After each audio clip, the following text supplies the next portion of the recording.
Chapter 1. To defy his family, the heir to a powerful dynasty spent 3 years dating the housekeeper's daughter. Throughout those 3 years, he loved toying with her in all sorts of games. He'd make her wait at the entrance of an amusement park for a day and a night. He'd make her stand in line for hours just to bring him a cake. He'd watch from the shadows as she frantically searched for him, spinning in circles with worry. Because she loved him, she forgave him every time. Until the day he used her mother's life as part of a game. That night, she vanished from his world without a trace, and he, in turn, completely lost his mind. Northwood Amusement Park. I'll be waiting at the gate. When Clara Hughes saw the message from Ethan Blackwood on her phone, a sweet warmth spread through her heart. Was this a date? Trying to calm her racing heart, Clara rummaged through her closet, finally picking out a pink dress. After getting ready, she headed out. She didn't want to keep Ethan waiting, so she splurged on a taxi to Northwood Amusement Park. Standing at the entrance, Clara craned her neck, scanning left and right, but there was no sign of Ethan. It was early summer, and as the sun climbed higher, more and more people streamed into the park, but none of them were him. Ethan was tall and strikingly handsome. It would be impossible for her to miss him. She lost track of how long she waited at the gate. The sun was beginning to set when Ethan finally answered his phone. "Why have you been calling so many times?" His voice was thick with irritation. Clara answered timidly, "Didn't we agree to go to the amusement park? I've been waiting for you all day. Why didn't I see you?" Ethan's tone was flat. "Oh, plans changed. Go to Serafina's on the south side, buy a cake, and bring it to the Nightfall Club." Before Clara could say another word, he hung up. Serafina's was a famous bakery on the south side. The line could stretch for hours. And Nightfall was a notorious club in the city, located on the north side. The journey from the bakery to the club was practically a trip across half the city. Without a second thought, she rushed to Serafina's, her stomach rumbling with hunger, and got in line. Luckily, Clara arrived just in time. After waiting for 3 full hours, she managed to buy the last cake just before the bakery closed. By the time she arrived at the club, disheveled and exhausted, it was nearly midnight. The moment the private room door opened and Clara stepped inside, she tripped over something placed in the doorway and fell hard. The cake she was holding splattered all over her face. Instantly, the room erupted in jeering laughter. "Big B, everyone says your girlfriend is completely devoted to you, and now I see it's true all right, I lose today." A bet's a bet. With a chuckle, someone tossed a set of car keys onto the table. "Clara, can you stop being such a doormat? I thought you'd give up after waiting at the park all day. I can't believe you actually went and got the cake. How pathetic, cost me a Maybach, damn it. What a waste." The red-haired lad reluctantly threw his car keys onto the pile. One by one, the rest of the group, some laughing, others grumbling, tossed their own keys onto the table. Clara forced her eyes open, the sweet cream caked on her face making it hard to breathe. Even if she were a fool, she understood now. Everything that happened today was just another one of Ethan's cruel games designed to mock her. Though it wasn't the first time something like this had happened, a bitter smile still twisted her lips. Not far away, Ethan sat in a place of honor, his arm wrapped around Jasmine Thorne. Jasmine said with a saccharine smile, "The help's daughter will never belong in high society. A sparrow can't just climb a branch and become a phoenix, can it, Ethan?" Ethan let out a low laugh, his voice laced with disdain. "How could she ever compare to you?" Seeing this, sharp pains shot through Clara's heart. Her mother, Eleanor Hughes, worked as a housekeeper for the Blackwood family, and a young Clara had grown up living in their home. At 15, the first time Clara saw Ethan, she fell for the wild, unrestrained boy. But the chasm between their social statuses was immense. Though she loved him secretly, she never dared to speak of it, keeping her feelings locked away. It wasn't until Ethan's family tried to force him into an arranged marriage that he, in an act of rebellion, deliberately confessed his love for her, even knowing he had no real feelings for her, that their relationship was just a way for him to spite his parents. She felt as if she'd won the lottery, overjoyed beyond words. For 3 years, she had given him everything, hoping that one day he would see her worth and truly fall for her. That was, until he met his intended fiancée, Jasmine Thorne. Perhaps because of their perfectly matched backgrounds, the match was not as dull as he had anticipated. They were compatible in every way. From then on, although Clara was officially his girlfriend, the one he spent all his time with was Jasmine. He took Jasmine to every major event, introduced her to all his friends without a second thought, and countless times, he held Jasmine in his arms while openly mocking Clara. Clara's heart felt like it was soaking in acid, a dense, constant ache spreading through her. But what could she do? She loved Ethan too much. As long as he didn't break up with her, she would endure anything. This time was no different. Clara struggled to her feet, wanting to take Ethan's hand and pretend nothing had happened. "Ethan, drinking too much isn't good for you. Let's go home. My mother made you some soup." Her words were met with another wave of mockery. "What home? You're just the housekeeper's daughter. Ethan's only with you for fun, don't get ahead of yourself. And your mother is just a servant. Does she really see herself as his mother-in-law?" Ethan's brow furrowed in annoyance. With a cold sneer, he yanked his hand away from Clara. "Don't be a buzzkill. I'm not done having fun. Leave me alone." Clara had no choice but to go home by herself. After showering, she was about to find something to eat when she noticed the chicken soup her mother had left simmering on the stove was already cold. Tears welled in Clara's eyes. She had to talk to her mother. She wanted to tell her to go back to treating Ethan as the young master, not as her daughter's boyfriend. The person in Ethan's heart was Jasmine Thorne. Clara was just an accident. Clara could bear the humiliation Ethan dished out, but she couldn't stand to see her mother suffer because of him. Eleanor's room was empty. Clara assumed her mother had just stepped out to run errands, so she didn't worry. But she sat in her room all night, and by the time the sun rose, her mother still hadn't returned. An unsettling feeling began to creep into her heart. Clara tried to suppress the rising panic and went around the villa asking the other servants. They all shook their heads, saying they hadn't seen her and didn't know where she was. She rushed through the villa, desperate to find her mother. Just then, she nearly collided with the butler, Mr. Peterson. "Clary, what's the matter? Why are you in such a hurry?" the butler asked kindly, steadying her. Clara was on the verge of tears. "Mr. Peterson, have you seen my mother? She didn't come home all night." Hearing this, the butler instantly realized something was wrong. "Come on to the lake," he quickly led the frantic Clara to find her mother. Yesterday afternoon, Mr. Blackwood Jr. had been by the lake with a group of friends, and it seemed they were playing some sort of game. He feared something terrible had happened then. Even at night, a few lamps illuminated the Blackwoods' private lake. Under the moonlight, they could clearly see a body floating on the surface. The butler's heart sank. Fearing the worst, he immediately called for people to retrieve the body. When the body was brought ashore, Clara saw with a jolt of horror that it was, without a doubt, her mother. Chapter 2. Eleanor Hughes had been in the lake all night. Her face was deathly pale, her eyes wide open, as if she couldn't find peace even in death. In her hand, she still clutched a budding lotus flower. Mama Clara threw herself onto her mother's body. Seeing her mother's ashen face and stiff form, a chilling cold seeped into her very soul. "Mama, wake up. Please wake up, look at me." It's Clary. Tears streamed down Clara's face like broken pearls. She refused to believe her mother was gone. She stubbornly performed CPR over and over, trying to call for an ambulance. "Mama, the doctors will be here soon.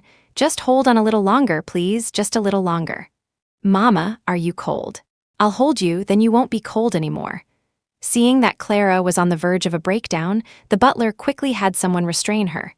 "Clary, calm down. Mrs. Hughes is gone. Let her rest in peace." Clara let go of her mother, muttering, "Impossible," over and over. She couldn't believe her mother would die so easily in the lake. She was a swimmer and the water wasn't that deep. How could she have died? "Mr. Peterson, I'm begging you, please let me see the surveillance footage.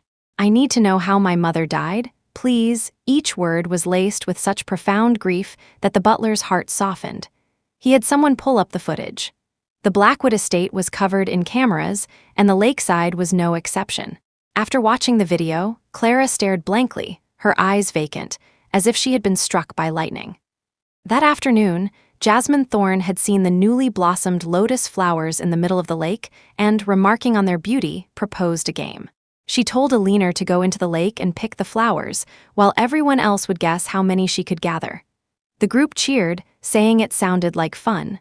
Some guessed 10, others 20 or more. They even started placing bets, writing numbers on checks. Whoever guessed the closest number would win all the money on the table. Eleanor was older now. Though she could swim, her body was failing her. She had arthritis, and in the cool air of early summer, the water was too cold. She walked hesitantly to Ethan. "Young master, the lake is too cold. My health isn't good, I can't go in, can we not play this game?" Ethan frowned. "Didn't you want me to spend your daughter's birthday with her? If you go in, I will." Eleanor stood at the edge of the lake, hesitating for a moment before finally jumping in. The lotus flowers only grew in the center of the lake, so she had to swim back and forth, bringing the flowers to the shore. As her strength waned and her body shivered uncontrollably from the cold, she tried to get out, but someone reached out and pushed her back. "Don't you dare come out yet, you old hag. My number hasn't been reached." Seeing Ethan say nothing, which was a tacit approval, Eleanor had no choice but to continue swimming. Gradually, the crowd grew bored and wandered off. Not long after they left, Eleanor's legs suddenly cramped up in the water. Just as she managed to recover, she got tangled in the aquatic weeds. She thrashed in the water, screaming for help, but no one was around to hear her. "Help! Help me, someone!" Clara could only watch helplessly as her mother's strength faded, and she slowly sank beneath the surface. After watching the entire video, she was consumed by despair. That was her mother. How could these people use a human life as a game? Clara couldn't help but wonder if her being sent away that day was also part of their game. She sat there, catatonic, clutching her mother's body. Her eyes were bloodshot, her tears having long since run dry. "Revenge, I will have my revenge, I will make every single one of these monsters pay." Chapter 3, Clara insisted on getting a copy of the surveillance footage as evidence, but the butler stopped her. "Clary, it's not that I won't help you, but I am a Blackwood employee," the butler sighed heavily. Clara's heart plunged into an icy abyss, and her entire body trembled uncontrollably. A profound sense of powerlessness washed over her. The Blackwood family was a colossal entity, powerful enough to blot out the sky and the city. The death of an insignificant servant meant nothing to them. The thought was like a knife twisting in her heart. She hated her own powerlessness, hated that she couldn't protect her mother, that she had brought this upon her. Clara held her mother's body and sat by the lake all night. The next day, she took her mother's body to be cremated, feeling like a ghost herself. The mother who had once held her with such warmth was now reduced to a small, cold urn. 3 days later, like a wandering soul, Clara returned to Ethan's villa. As soon as she opened the door, she was hit by the sounds of a lively party in full swing. An aura of despair clung to Clara, making her starkly out of place amidst the festive atmosphere. Ethan and Jasmine were the center of attention, surrounded by a cheering crowd. Amidst deafening hoots and hollers, they ate a pocky stick from opposite ends until only an inch remained between their lips, then pulled each other into a passionate kiss. Clara watched the scene silently, not making a sound. Ethan and Jasmine kissed as if no one else existed, while the crowd cheered them on with unbridled enthusiasm. It was as if they hadn't noticed her arrival, or perhaps they had and simply didn't care. In the past, seeing such a scene would have shattered Clara, but now her heart was nothing but a barren wasteland. After a long moment, Ethan finally let Jasmine go. He glanced casually at Clara and said dismissively, "You're back," but his arms remained wrapped around Jasmine. Jasmine nestled in Ethan's embrace, her face flushed from lack of oxygen, her chest rising and falling as she gasped for air. She wiped a crumb from the corner of her mouth and said with a sly smile, "We were just playing a game. You don't mind, do you?" Clara's bloodshot eyes stared daggers at Ethan and Jasmine. "Playing a game? In your eyes, is everything just a game? Then was my mother's life just a game to you too?" Every word from Clara was a cry of anguish, her hatred so intense she wanted to tear them all apart. But the crowd clearly didn't take her words to heart. Instead, they burst into laughter. Yeah, it was Jasmine's idea. She really knows how to have fun. "Clara, how many lotus flowers did your mom end up picking?" "I bet a whole $10 million on it. You know," Clara glared at the group, her eyes red with fury as she screamed. "If you really want to know, why don't you go down there and fish them out yourself? Do you know how old my mom was? Do you know she had arthritis and that her legs would cramp up?" The game they spoke of so lightly had cost her mother forever. As if they had never seen her fight back before, everyone was momentarily stunned into silence. Ethan, having lost face, looked furious. He said coldly, "What's this lunatic act? Your mother was just a servant in my house. She does what I tell her to do. It was just picking a few flowers from the lake. What's the big deal? Jasmine, recovering from her surprise, added with a contemptuous smile, That's right, Clara. Is your mother so precious? Just a servant, and she can't even take a joke. Someone else immediately chimed in, Exactly, she's just a servant. She took the master's money. Shouldn't she do her job properly? Don't tell me she really started thinking of herself as Ethan's mother-in-law. Hearing these words, Clara's anger boiled over. Unable to control her emotions any longer, she screamed hysterically, A joke? Who's joking with you? My mother was a living, breathing person, not a toy in your hands. You murderers should all go to hell and apologize to my mother. Chapter 4, Hearing the word murderers. Ethan's face instantly darkened. Clara, have you made enough of a scene? It was a small matter. Do you have to ruin everyone's mood? Have I been spoiling you too much? Is that why you've become so lawless? Clara laughed, but tears streamed down her face. Spoiling me? Mr. Blackwood, how can you even say such a thing? For the past 3 years, everyone in our circle knows how you've treated me and my mother. If your spoiling is just one cruel trick after another, then it's a kind of affection I can't afford. Ethan seemed to be seeing this side of her for the first time. He was so taken aback by her unusual behavior that he stood frozen, at a loss for words. Just then, Jasmine walked up to Clara with a mocking expression. Clara, if you're really that angry, I can go and apologize to your mother. Then she leaned in and whispered in Clara's ear. After all, your mother gave us quite a show yesterday. You have no idea the way she kept getting pushed back into the water, splashing around like a dog, ha. It was so much fun. Her light, airy tone showed a complete disregard for human life. Clara felt a roar in her head. She grabbed Jasmine by the collar and slapped her hard across the face. The loud slap snapped everyone back to reality. Jasmine clutched her face, tears instantly streaming down her cheeks. The people around them erupted. Jasmine said she would apologize, and Clara still dared to hit her. I think she's really forgotten her place and gone completely wild. Ethan, Jasmine has never been wronged like this in her entire life. You can't protect Clara this time. Yeah, I think Clara needs to be taught a lesson. Ethan stood a short distance away, watching the scene with a cold gaze. After a long moment, he slowly walked over. He looked at Clara and let out a soft laugh, but it was a laugh so cold it was bone-chilling. The next second, he violently kicked Clara, sending her to the ground. Who gave you permission to touch her? Clara, have I been too good to you? Seeing this, others rushed forward and pinned Clara to the floor. Humiliated, Clara's face was pressed against the ground, unable to move. She could only lift her head to see Ethan looking down at her, his eyes filled with icy indifference. You and your mother are nothing but dogs in my house. You do what I tell you to do. Forget picking lotus flowers. If I told her to crawl and bark like a dog, she'd have to do it immediately. Understand? Clara curled into a ball, clutching her stomach in pain, her lips bitten and bleeding. She lay helplessly on the floor, too much in pain to speak, her body turning ice cold. Her heart grew cold along with it, as if plunged into a frozen cavern. This was the man she loved. This was the man she had yearned for and loved for 10 years, the man for whom her mother had ultimately lost her life. They were never from the same world. It was she who had insisted on forcing her way in, and now, bruised and broken, she was finally completely awake. The pain was tearing her apart, yet she suddenly burst out laughing. Staring blankly at the white ceiling, she said, word by word, Ethan Blackwood, we're through. From now on, I never want to see you again. Chapter 5. After breaking up with him, Clara didn't care in the slightest about Ethan's reaction. She dragged her aching body to its feet, then walked step by step into her room, packed a suitcase, and left with grim determination, never once looking back. Big B, wait, is Clara really breaking up with you?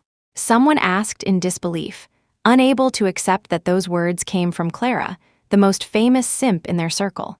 A breakup is great. Ethan is finally free from the housekeeper's daughter. Ethan, now that Clara isn't clinging to you anymore, when are you and Jasmine planning your engagement party? Yeah, are we going to be hearing good news soon?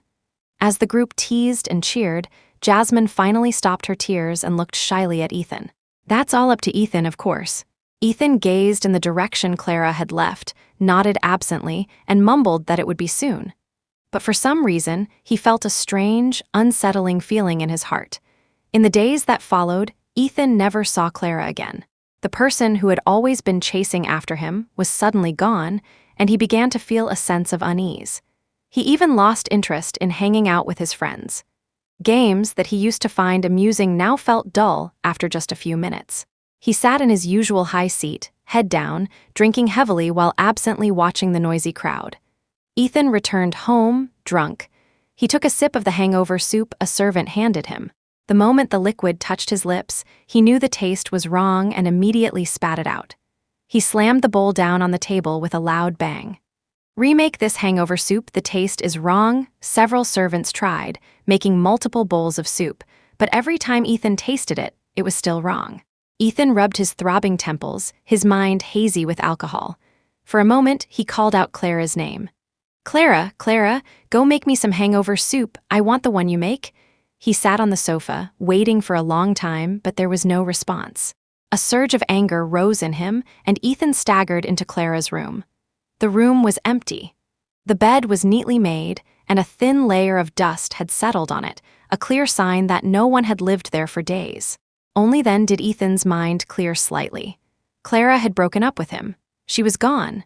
To avoid a headache the next morning, Ethan frowned and forced down the unpalatable hangover soup.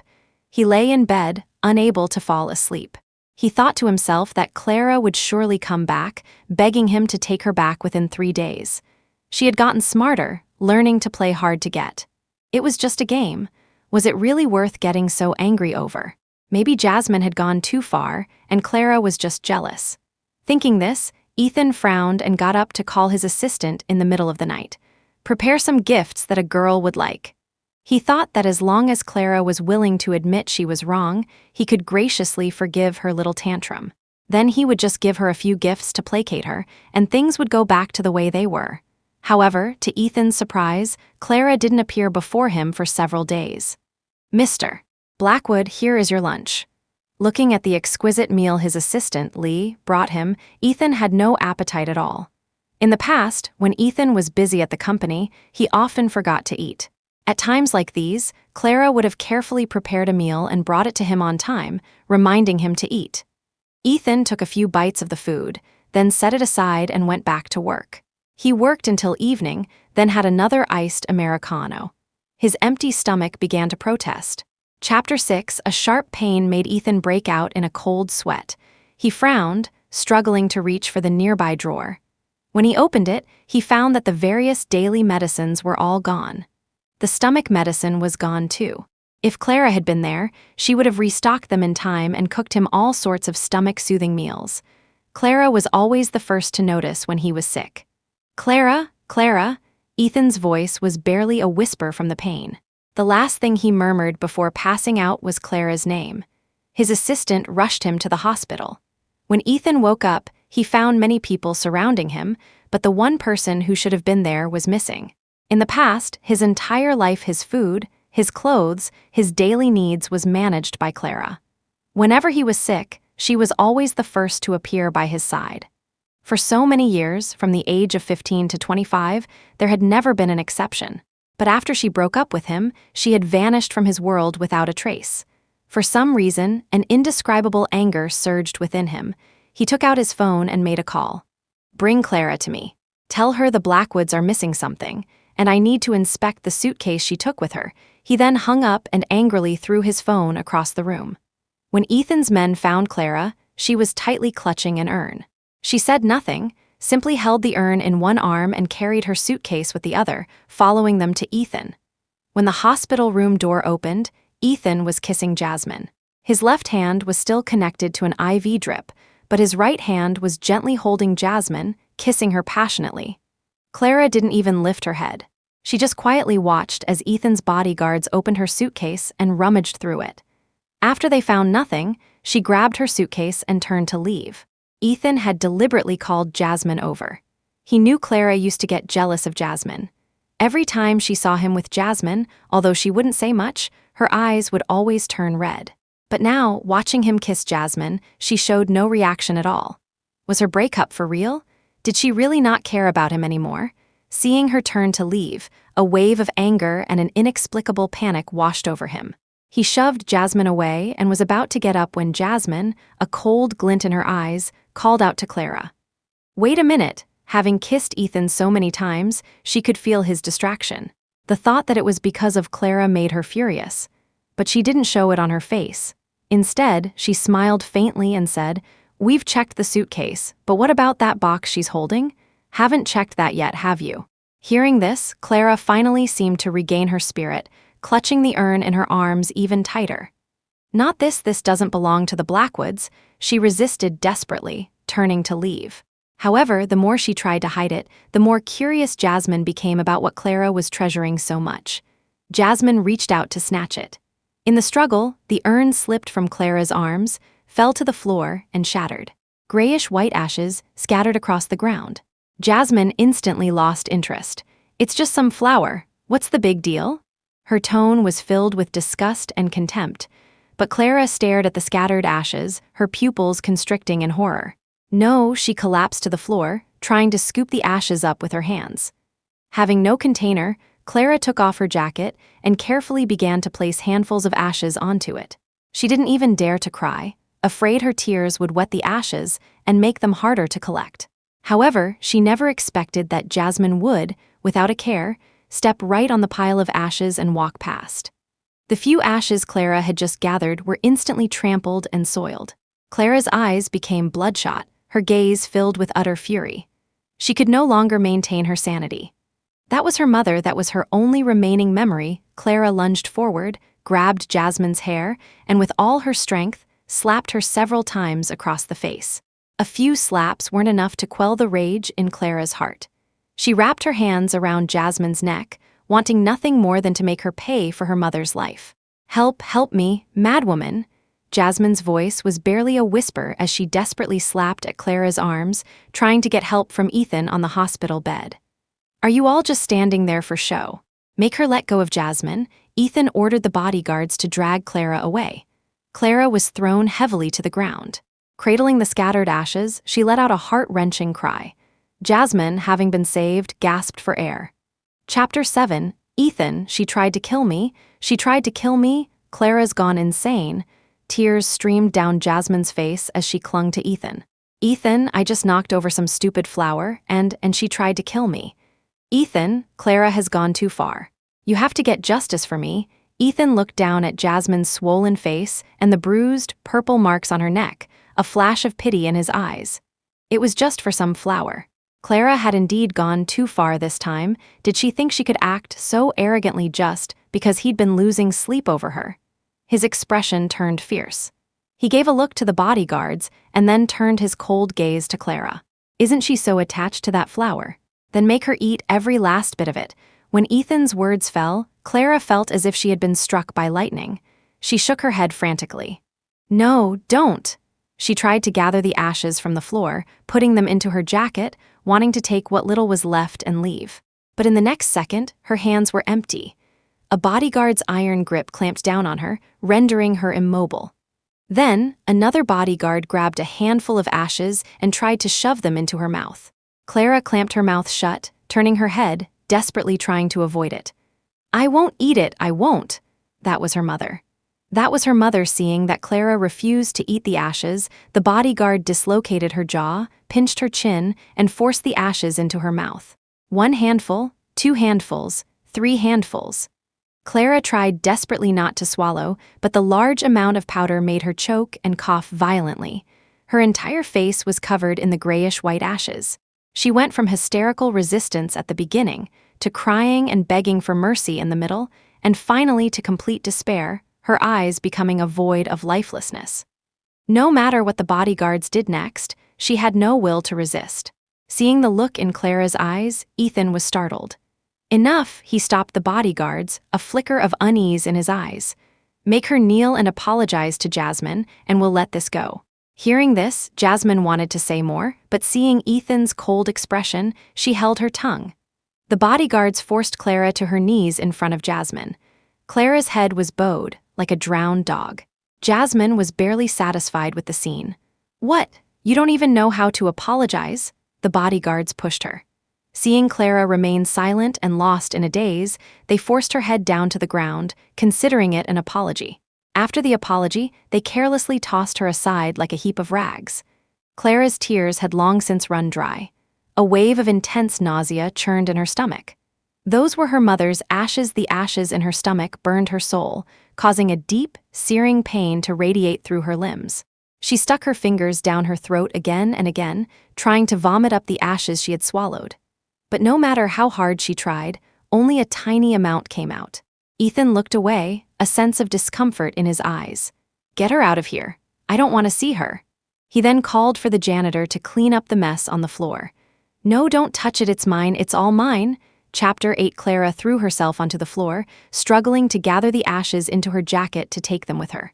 But no matter how much she struggled, she was no match for the two strong hands of the bodyguards. She couldn't grab anything. The jacket with the ashes was disgustedly tossed into the janitor's trash can, mixed in with the rest of the garbage.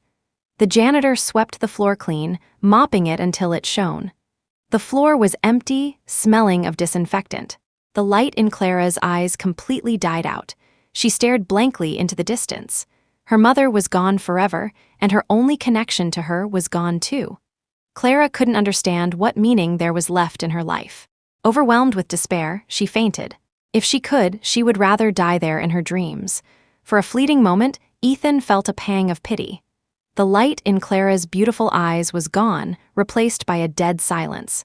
For a split second, he wondered if he had gone too far. But it was just a can of flour. Was it really worth being so heartbroken over? Ethan had someone buy several different types of flour and find many similar-looking boxes. When Clara opened her eyes, a familiar box came into view. For a moment, she almost believed that what had just happened was nothing more than a nightmare. Overjoyed, she quickly hugged the box to her chest. But its light weight immediately told her something was wrong. Not far away, several other similar boxes were displayed.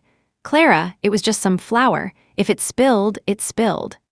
Halfway through his sentence, Ethan seemed to notice his tone was too harsh. He forced himself to soften his voice. "There's plenty of flour here. If you don't like any of these, I'll have someone buy more." Ethan was true to his word. The room was filled with different kinds and colors of flour. Clara looked at the flour, then at the man before her, and found it utterly ridiculous. No matter how similar the flour and the boxes were, Clara remained completely unmoved. Seeing her so unresponsive, Ethan grew irritated. The corners of his mouth turned down, his mood souring. "Clara, I'm giving you a way out. You have to take it. There's a limit to being willful and throwing tantrums. If you continue to act like this, then your mother can forget about her job at the Blackwoods. I'll have her and all her things thrown out.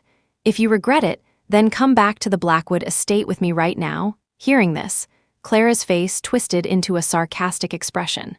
Even now, he still didn't know her mother was dead. It just showed how little he ever paid attention to her mother.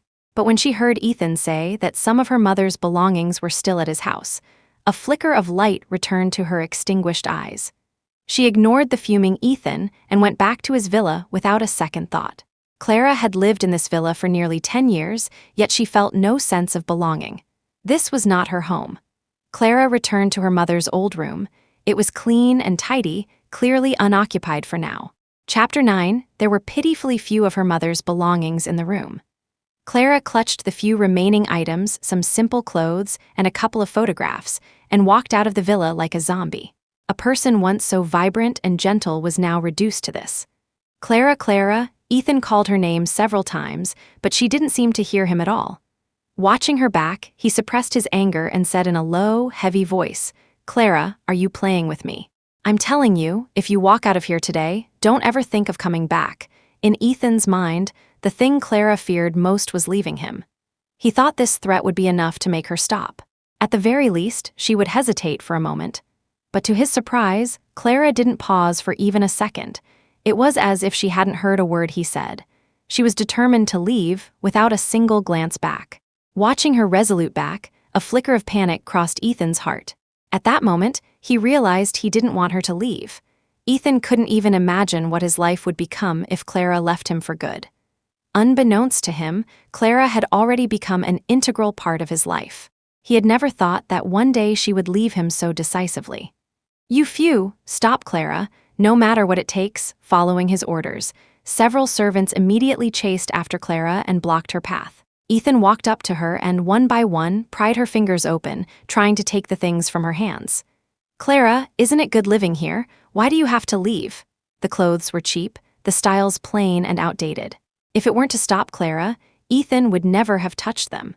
But Clara held onto the few items of clothing tightly, hiding them in her arms as if afraid he would snatch them away. However, the more she tried to hide them, the more it triggered Ethan's defiance. He used all his strength to wrestle the clothes from her hands. In the struggle, the fragile fabric couldn't hold up and ripped. The harsh sound of tearing cloth echoed in the air, and the last bit of light in Clara's eyes died out. She collapsed to the ground, clutching the scraps of fabric, muttering blankly. "It's gone, everything is gone, it was her fault." She couldn't even protect the last of her mother's things.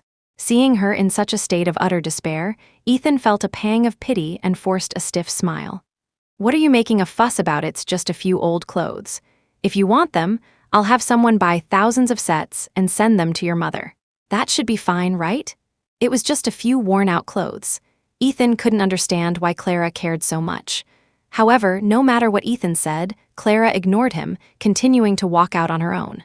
Ethan was also getting annoyed. Clara had repeatedly rejected his goodwill, and he didn't want to be snubbed again. He wanted to see just how long it would take for Clara to come crawling back to him days later. Ethan was still waiting for Clara. He felt an emptiness in his heart, as if something important had been lost.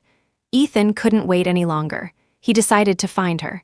Didn't Clara want them to apologize to her mother? Ignoring the protests of his friends, Ethan forcibly took Jasmine and the others to apologize to Clara and her mother. He thought that if they apologized, Clara would surely be satisfied, right? She would finally come back, right? Ethan dragged the group to Clara's house. They knocked on the door for a long time, but there was no answer. At that moment, a sense of panic began to creep into Ethan's heart. "Kick the door down," he ordered a bodyguard, his heart pounding with an uneasy feeling. The door burst open to reveal an empty house, with almost no signs of anyone having lived there. Clara was gone. "Big B, see? Clara's not even here. There's no need to apologize, right?" "Yeah, it wasn't our fault to begin with. Why should we have to apologize?" "Big B, what's gotten into you these days? Have you lost your mind over a servant's daughter?"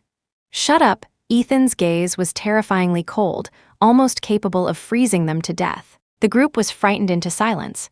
He immediately called the butler. "Mr. Peterson, put Mrs. Hughes on the phone. I need to ask her where Clara went." The butler was silent for a moment. Ethan's tone grew more aggressive. "What are you waiting for?" "I told you to put Mrs. Hughes on the phone on the other end." The butler let out a heavy sigh and finally stammered. "Young master, Mrs. Hughes can't come to the phone.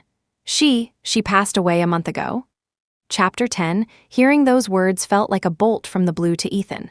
His vision went dark. How is that possible? Mrs. Hughes, how could she be dead?" "Mr. Peterson, stop joking. Are you trying to help them run away?" Ethan couldn't believe it. How could a living person just be gone? There hadn't been any accident, so how could this have happened? Ethan's eyes were bloodshot as he insisted that the butler had been turned by Clara. "If you won't tell me the truth, Mr. Peterson, someone else will." With that, Ethan hung up and immediately called other servants in the house. They all gave him the same answer. Eleanor Hughes was dead, and she had died during that game.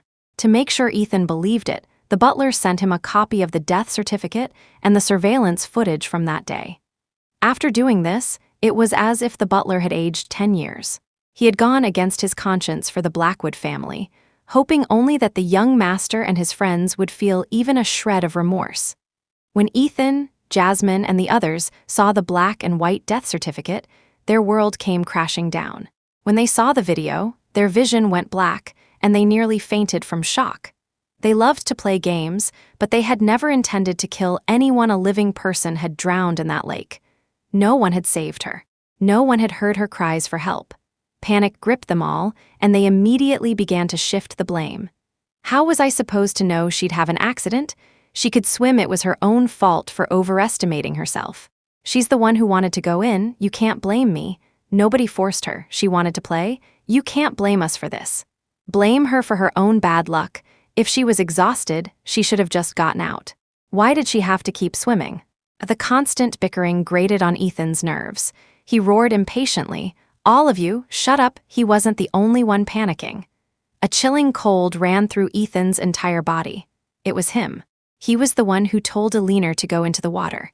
The more Ethan thought about it, the more terrified he became. He and Jasmine belatedly realized that what Clara had been holding in the hospital room wasn't flour at all. Ah, Jasmine shrieked, stomping her feet frantically. That day, she had actually stepped on ashes. The more she thought about it, the colder her back became. She even imagined she could feel someone breathing on the back of her neck, someone grabbing at her feet, trying to drag her down into the earth. No, don't come for me. I didn't kill you. Jasmine clutched her head, screaming, trying to curl into a ball, her body shaking uncontrollably. Ethan, hold me, I'm scared. Her eyes filled with tears, her face a mask of terror, she tried to throw herself into Ethan's arms. However, Ethan shoved her away, his voice like that of a demon. It was you, Jasmine. The game was your idea. You're the one who wanted to play it. You're the one who killed her. He subconsciously ignored his own role in the tragedy, desperately trying to push all the blame onto Jasmine. The face he once found beautiful had suddenly become grotesque. Ethan couldn't bear to look at Jasmine for another second. He left her there and walked away. He had to find Clara. He had to admit his mistake to her. His heart sank into an endless abyss, a bottomless pit with no light. Chapter 11, for some reason, Ethan had a gut feeling. Clara would never forgive him. Ethan's heart pounded with panic. He tried to tell himself it wasn't true, that Clara loved him more than anything. But the memory of what he had done to Clara and her mother was still vivid. No wonder Clara had been so heartbroken and desperate when the urn was shattered that day. What had he done? He had made his men force Clara to swallow her own mother's ashes. He had torn up the last few pieces of her mother's clothing. Alina was Clara's only family in the world. And he, along with his friends, had killed her mother. The more Ethan thought about it, the more he was consumed by regret. A bitter taste filled his mouth. He couldn't even begin to imagine the depth of Clara's despair. Whenever Ethan recalled the dead, empty look in Clara's eyes, his heart would skip a beat, followed by a sharp, lingering pain. They had done something so terrible. How could he ever win her back? Ethan had his people turn the city upside down, but they found no trace of Clara. It was as if she had vanished into thin air. The thought sent a sharp pain through Ethan's heart. Could she have taken her own life and left this world? Ethan couldn't bear the thought. He had already made enough mistakes to regret for a lifetime. If Clara was also gone, he didn't even dare to consider the possibility. It's okay. No news is good news. She must still be alive. She must be living somewhere in this world, waiting for me to apologize. I know I was wrong, Ethan muttered to himself. After he returned from Clara's house, it was as if the sky had changed over the city. Ethan's fun-loving friends all disappeared, staying quietly at home. Whenever they closed their eyes, they would see the image of Alina's death. They were just pampered, wealthy young men and women. This was the first time they had caused the death of someone they knew. If it had been a stranger, maybe they would have thought, dead is dead. But this was someone they knew. They had even eaten snacks and meals prepared by Alina. They were on the verge of a mental breakdown. They would see her face when they ate and her desperate eyes when they slept. However, the one suffering the most was Jasmine. To ease their own guilt, everyone followed Ethan's lead and pushed all the blame onto her. Jasmine was tormented day and night. She didn't even dare to step out of her house. Even going to the bathroom was a nerve-wracking experience. The lights in her room were on all night. She couldn't tolerate a single dark corner in her home. The mirrors in her room were removed, and the gap under her bed was sealed.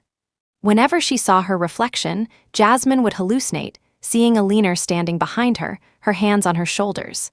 She was also paranoid that Alina might crawl out from under her bed. When she bathed, Jasmine no longer dared to soak in the bathtub. She was terrified that she would slip and drown in the tub, just like Alina. Jasmine's screams were almost constant. Her throat was raw, her eyes were bloodshot, and she would neurotically mumble things. It seemed to be along the lines of "Don't come for me, it wasn't my fault." The Thorne family had become immune to her screams. Chapter 12, Big B, any news on her? The red-haired man ran a hand through his hair in frustration, dark circles under his eyes. The others in the private room didn't look any better. None of them had had a good night's sleep in a long time. They were listless all day, and their dreams were often haunted by Alina. If they didn't resolve this soon, they were all going to end up in the hospital. Someone suggested, "This is getting really weird. Should we find a master to look into this?" Another person immediately agreed, "I think that's a good idea. I can't take this anymore." Seeing Jasmine, who looked like a lifeless doll, dragged in by Ethan, someone spoke rudely. "Hey Jasmine, you can't get out of this. I think you need to face the punishment you deserve to appease her anger." Ethan pursed his lips, his eyes downcast, saying nothing, but his silence was a form of agreement. If Jasmine hadn't suggested it, we never would have played that game. Yeah, it must be because Jasmine was jealous of Clara that she deliberately harmed her mother. Ethan's friends naturally sided with him. They had all seen how Ethan's feelings for Clara had changed. They were masters at shifting with the wind. Jasmine's family was well off, but they were only on par with the rest of the group. Compared to the Blackwoods, they were still a long way off. Everyone followed Ethan's lead, so they knew how to read the room. Anyone could see that the person on Ethan's mind now was Clara, so naturally, they had to side with her. Jasmine looked at them in disbelief. She couldn't believe that the people who had once fawned over her had turned on her in an instant. "You don't even think about it. You're all murderers too, especially you, Ethan Blackwood. You don't really think you can push all the blame onto me and absolve yourselves, do you? Forget it, it's impossible. Clara once said she wanted all of us to go down and atone for her mother's death." Hearing this, the faces of the group turned pale. "Enough," Ethan said coldly. "The priority right now is to find Clara. If we can get her forgiveness, you can all be at ease." At these words, the group fell silent. Over the past few days, they had also tried to find Clara, but it was as if she had vanished into thin air. There was no trace of her. Even her various social media accounts had been inactive for a long time. The balance on her bank cards hadn't changed, and her ID hadn't shown up anywhere else. The group fell silent again, drinking their sorrows away. "Where do you think Clara could be?" Another long silence followed. Ethan thought for a long time, then made a phone call. "Hello, Mr. Peterson, where is Alina Hughes's grave?" After getting the address, Ethan drove to Northwood Cemetery. The rest of the group swarmed after him, not forgetting to bring Jasmine along. Clara had used a portion of her savings to buy a plot for her mother in Northwood Cemetery. She didn't want her mother to be gone without even a resting place. Ethan thought that since Clara cared so much for her mother, she might come to the cemetery to visit. The butler only knew that Alina's grave was in Northwood Cemetery, but not the exact location. Chapter 13, Ethan and his group searched through Northwood Cemetery, checking each grave one by one, afraid of missing Alina's. Northwood Cemetery was a pleasant place, but with thousands of gravestones, finding one was a daunting task. A few hours later, Ethan finally found Alina's gravestone. The inscription read, "Mother of Clara Hughes." Ethan noticed that there were fresh fruits and several small dishes placed in front of the grave, all things Alina had liked when she was alive. There were still dewdrops on the fruit, and the dishes were still warm. Clearly, Clara had been here not long ago. The possibility brought a surge of excitement to Ethan's heart. He recklessly started shouting in the cemetery, "Clara, Clara?" His eyes scanned the cemetery, trying to find any sign of her. His heart pounded with anticipation. He desperately wanted to tell Clara that he was wrong, that he regretted everything. But the cemetery was empty. There was no sign of Clara anywhere. Someone with sharp eyes noticed a faint, dark red bloodstain behind the gravestone. "Ethan, look here, Clara. She wouldn't do something stupid, would she?" Someone screamed, drawing Ethan's attention. He also saw the dark red stain. It was clear that the blood had been there for some time, as it had turned almost black. It certainly hadn't happened today. Besides, they had seen fresh fruit and warm food at her mother's grave. "Clara is fine. Don't overreact. Have people search the area and ask if Clara has been here." The security footage from the cemetery entrance showed that Clara had indeed been there. The Clara in the video didn't have the same lifeless look as before. Instead, her eyes burned with a dark fire, like a predator waiting to strike. However, as Clara walked out of the cemetery, her figure shrinking into the distance, she suddenly turned and smiled. The group was startled by her expression. When they tried to rewatch the footage, the eerie smile was gone. A chill ran down their spines. They exchanged glances, all thinking the same thing. Their resentment towards Jasmine grew even stronger. If she hadn't suggested that stupid game, they wouldn't have gotten into this mess. When the group used their connections to check the surveillance footage from the surrounding area, there was no further sign of Clara. Their hearts sank even further. Could it be something supernatural? Even Ethan's expression was uneasy. He said calmly, "Let's go back for now. We'll investigate later." The group went their separate ways. However, what they imagined to be a supernatural event was perhaps a more inexplicable scientific phenomenon. The story rewinds to a few days earlier, when Clara, her heart dead, took all her belongings.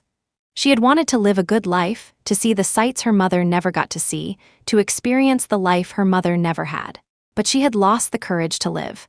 Yes, for Clara, even living required courage. She thought, if she hadn't waited at the amusement park all day, maybe her mother wouldn't have drowned for her sake. If she hadn't loved Ethan so much, hadn't been with him, maybe her mother wouldn't have had to suffer such humiliation for her. If she had buried her mother's ashes sooner, would she have saved her mother from being thrown in the trash? Chapter 14, there were too many what-ifs that robbed Clara of the courage to live. She even wished she had been the one to die. Clara didn't even know how she ended up at the cemetery. It was already night, but she wasn't afraid. This place was full of people others longed to see. Besides, the ones who hurt the most were the living. Clara hugged her mother's gravestone and slept through the night. It felt as if her mother was still with her. The moment the sun began to rise, Clara slammed her head against the gravestone. She wondered if she was too late. Would she be able to catch up to her mother? Her vision gradually darkened, and she passed out. She could feel the blood draining from her body, her limbs growing colder. Just as Clara thought she was about to die, a bright white light flashed before her eyes. "System 520, at your service." Then, Clara suddenly found that her body had been completely healed. Her forehead was smooth, without a single mark. "I'm not dead," Clara gave a bitter smile. She hadn't expected that for her, even death would be so difficult. "Host Clara, System 520 has detected your strong sense of unwillingness and hatred. From now on, it will serve you and help you achieve your revenge." "Why would you help me?" Clara didn't understand where this strange electronic voice was coming from. If it was really so powerful, why would it choose to help her? Clara didn't think she had much to offer. "Host, System 520 comes from a higher dimension. By helping you get revenge, it obtains energy from the fluctuations in your emotions. It will naturally help you." Clara was skeptical, but she smirked. "Fine, I'll give it a try." Having a system like this, no matter what, was worth a shot. After all, the worst that could happen was no worse than her current situation. At worst, she would just die. She wasn't afraid of death, so what was there to be afraid of? "System, can you create dreams? I want the people who killed my mother to have nightmares." Clara knew that the law couldn't touch these people. She had to use other methods for revenge. "Host, the system does not support dream creation, but it can remotely deploy nightmare factors. Their dreams will be of what they fear most." "Okay, thank you. Please deploy them for me." Clara hadn't expected the system to have such a function. Ding, deployment successful. Clara knew that this group wasn't the type to have nightmares just because they had done something wrong. They could probably forget about her mother's death after a few drinks. How could she let them off so easily? During this time, Ethan and the others had countless nightmares. They became so mentally exhausted that they often had hallucinations and sometimes couldn't distinguish between dream and reality. And today, the scene at the cemetery was part of Clara's plan. That part of the surveillance footage was just an effect of the system. There was no supernatural event, just Clara pulling the strings. She wanted them to be afraid, to be suspicious of each other. That way, they would turn on each other, shifting the blame. Before long, without her even having to lift a finger, they would destroy each other. And sure enough, the first to fall was Jasmine Thorne. Chapter 15. After sincerely paying their respects to a leaner, the group thought their nightmares would finally end. To their surprise, the nightmares not only continued but grew even more intense. Besides the nightmares and hallucinations, they started finding mysterious puddles of water and strands of seaweed around them. Occasionally, damp handprints would appear. "Big B, when are we going to find Clara? I'm seriously going crazy? Yeah, I can't live like this for another day." Ethan remained silent, his eyes dark and exhausted, so sunken they seemed to hold no light. Jasmine wasn't faring any better. The Thorne family had hired masters, spending a fortune, but nothing worked. Their attitude towards Jasmine had soured, and they were even showing signs of abandoning her. The other families were in a similar situation. When the elders asked about it, some would stammer, others would tell the truth, but no solution could be found. If you ask me, we should just send Jasmine to prison if it weren't for her. We wouldn't be in this mess. As he spoke, the man lunged forward and slapped Jasmine. Tears streamed down Jasmine's face. She glared at the group, her hand covering her cheek. Ha, if you ask me, you should all be going down with me. And the next moment, Ethan had his men restrain her. Jasmine, this started with you. You should take responsibility. When Ethan said this, Jasmine looked at him in disbelief. She couldn't believe he was really going to blame everything on her. Ethan, do you still love me? How could you do this to me? Your father and mother won't agree to this. As soon as she finished speaking, someone kicked her in the stomach, saying furiously, "It's all your fault, your stupid idea. What love? You think you're worthy?" Someone else immediately chimed in. Ethan and Clara were the couple. What are you? At best, you're a shameless homewrecker. One insulting remark after another fell on her ears. Jasmine's face was pressed to the ground, dust sticking to her tear-streaked cheeks. She had never imagined that these words would one day be directed at her. For a moment, Jasmine seemed to see Clara sitting in a place of honor, smiling at her and saying, "How does it feel? Can a sparrow really compare to a phoenix? How does it feel for a phoenix to fall to earth?" However, this pain was not even a fraction of what Clara had once endured. Just a figment of her imagination was enough to enrage Jasmine. She struggled to get up, wanting to tear Clara apart, to drag her down into the mud with her. "Clara, I won't let you get away with this. This is your doing, isn't it? I won't let you win," Jasmine shrieked, but Ethan only saw it as a sign of her impenitence. His brow furrowed even deeper. "Jasmine, are you still so stubborn? You should count yourself lucky you're not paying for Mrs. Hughes's life with your own." Ethan kicked Jasmine again. The pain was so intense she could barely breathe. She was now experiencing everything Clara had once gone through. "Bring it in." Ethan gestured to a bodyguard with his chin. Hearing this, a wave of terror washed over Jasmine. Chapter 16, No, don't, please don't. Jasmine instinctively knew that whatever was coming would not be good. The next moment, a bodyguard brought in a box that looked terrifyingly familiar. It was almost identical to the urn Clara had once held. So, the contents were obvious. Jasmine instinctively backed away. The others, not quite understanding, held her shoulders to keep her from moving. The box was opened, revealing a grayish-white powder. Jasmine's vision went black, and she nearly fainted, but Ethan had no intention of letting her off the hook. Clara refused like this too. "If it weren't for you, I wouldn't have treated her that way." Ethan had someone splash cold water on Jasmine to wake her up. "It's just flour. What are you so afraid of?" His eyes were bottomless pits as he stared at Jasmine. The more he said this, the more terrified she became. Was it really flour? Jasmine couldn't bring herself to believe it. The bodyguard moved with practiced ease, dislocating Jasmine's jaw and forcing the flour into her mouth. Ethan hadn't lied. It was indeed flour. But under the psychological pressure, Jasmine couldn't believe it was just flour. She tried to push it out with her tongue, but she couldn't stop herself from dry heaving. After a long time, Ethan finally had the bodyguard release her. Jasmine frantically clawed at her throat, tears streaming from her eyes. "Let's proceed. I'll talk to the Thorne family." With that, Ethan left without a second glance. The rest of the group had no trouble pinning all the blame on Jasmine. Within a few days, Jasmine was sent to the authorities. When she was taken in, she was still raving, claiming that Ethan and the others were all guilty, that she wasn't the only one responsible. But the people holding her were following orders from above and didn't believe a word she said. Jasmine finally understood the suffocating feeling of being crushed by power, unable to defend herself. Clara, wearing a mask, walked by. Her eyes were bright, burning like a fierce fire.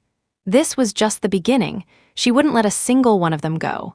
As if sensing Clara's presence, Ethan instinctively turned his head, but saw nothing. After Jasmine was dealt with, Ethan suddenly felt a sense of emptiness. A dull ache gnawed at his stomach. The food the servants made never tasted right.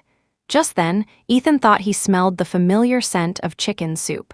He followed the smell to the kitchen, where he found only a pot of cold chicken soup. A layer of fat floated on the surface, looking unappetizing. But suddenly, Ethan felt his appetite return. He heated the soup and ate it, gracefully but quickly. The taste was very familiar, the work of either Clara or her mother. Only the two of them could make chicken soup that tasted like this. Mrs. Hughes had been Ethan's nanny since he was a child, and she always cooked to his tastes. Clara, who had inherited her mother's skills, could make it almost exactly the same. It was Clara at this thought. Ethan almost instantly put down his bowl and began searching the house for her. But the villa was empty. Ethan unconsciously walked to Clara's old room. After Clara left, Ethan had forbidden anyone else from staying there. This room could only be Clara's. He had saved it for her. Chapter 17, but Clara had never returned. The faint, clean scent that belonged to Clara had long since vanished from the room. The entire room was empty, as if no one had ever lived there. Ignoring the dusty bedsheets, Ethan lay down on the bed. The day her mother died, she had still made him chicken soup. In many ways, Alina had cared for him more than his own mother. She didn't want him to drink too much and would always make him a nourishing chicken soup to protect his health. Ethan slowly closed his eyes, his heart aching. He had not only failed Clara's love, but also Alina's. At some point, Ethan drifted off to sleep. That night, everyone else slept soundly, except for Ethan. In his dream, he saw Clara and Alina again. In the dream, he had gone to the amusement park as promised and spent the whole day with Clara. There was no Jasmine, no cruel game. Ethan and Clara played until evening and then went home. Alina was waiting for them at the door, smiling. Just as Clara laughingly ran into her mother's arms, the scene changed. They were standing by the lake again. But this time, it wasn't Alina who went into the water willingly. It was Ethan who pushed her in. The Ethan in the dream was out of his control. He couldn't hear any other sounds, his mind consumed by a single thought: push Alina in. Splash! Alina fell into the water in front of him again and again, desperately crying for help. But no matter how he reached out, he couldn't save her. She drowned before his eyes, over and over, becoming his nightmare. No, Ethan woke up from the dream with a start, unsure if he was relieved or something else. His hands flailed unconsciously, and a slightly yellowed photograph fell out from somewhere. Ethan picked up the photo and examined it closely. The people in the photo were him, Clara, and Alina. Clara and her mother were smiling brightly, while he was just a reluctant profile. It looked like a photo Clara had secretly taken when he wasn't looking. Ethan couldn't remember when the photo was taken, but the longing for Clara and her mother reached its peak. "Clary, don't torture me anymore. Come back, please. I didn't mean it. I didn't know there would be an accident. Clary, if you come back, I can atone for my sins. Whatever you want, just don't leave me." He clutched the photo tightly, and a tear fell onto it. "Host, are you going to forgive him?" The system's mechanical voice sounded again, breaking Clara's train of thought. "No forgiveness," she said without hesitation. It was impossible for anyone to just pretend nothing had happened. The person who died was Clara's mother, not someone else. If she forgave Ethan so easily, how would her mother's suffering ever be repaid? She hadn't punished him yet. How could she let him go? Continue with the plan? Continue. Clara looked at the virtual screen in her mind and spoke with determination. After Jasmine was sent away, things were quiet for a while. Nothing happened. They thought the matter with Alina was over. Having not been out to play for a long time, they were getting restless. Chapter 18, they were afraid to go near the water. But as the weather grew hotter, the desire for water activities became an itch they couldn't scratch. One of the bolder ones spoke up. "Guys, what are we afraid of? Jasmine's gone, and nothing has happened to us for a long time. Are we just never going to play in the water again? I'm definitely going to the beach besides. What could happen if we just stay on the shore? If that's not enough, we can have a pool party at a villa and have people watching us at all times. That should be fine, right?" With one or two bold voices speaking up, the others followed suit. No one took it seriously, and they organized a pool party at a villa. They even invited a lot of beautiful people to join them. Drinking, singing, and playing games in the villa. For a moment, they were so happy they almost forgot about Alina. However, as they were playing in the pool, they suddenly felt hands grabbing their arms or legs, pulling them down. In an instant, they were reminded of their nightmares. Help, help! Even though most of them could swim, they thrashed around in a panic, like drowning dogs. Fortunately, there were people nearby who quickly pulled them out, but the group had lost all interest in playing. Their faces were pale, and a dark cloud hung over them. They didn't dare to check the surveillance footage, afraid of another strange incident like the one at Northwood Cemetery. However, after the models they had paid to be there left, they all received another sum of money. The transaction was made through the system's virtual account, so of course, no one could trace it. Clara had paid them to put on the show. She didn't need them to actually hurt anyone, just to scare them. As expected, after returning home, the pampered young men fell ill one after another. Clara had the system blur the surveillance footage and sent invitations to some of them. The next day, the young men who received the invitations opened them with trembling hands and were nearly scared to death. The invitation was simple, the kind you could buy anywhere. There was only one line on it. "Shall we play a game?" Nothing else. But that one sentence was enough to scare the living daylights out of them. Ethan also received one. Looking at the somewhat familiar handwriting, Ethan suspected it was Clara's revenge. But if this would make her happy, then Ethan decided not to get involved. He put the invitation away and pretended he hadn't seen it. However, the others were already starting to argue. Not everyone had received an invitation. As everyone knows, inequality breeds discontent. Those who didn't receive an invitation were smug, thinking Alina had forgiven them. Those who did receive one were paranoid. Some suspected that those who hadn't received one were behind it, while others wanted to drag everyone down with them. Many people received different styles of invitations, but they all had the same sentence: "Shall we play a game?"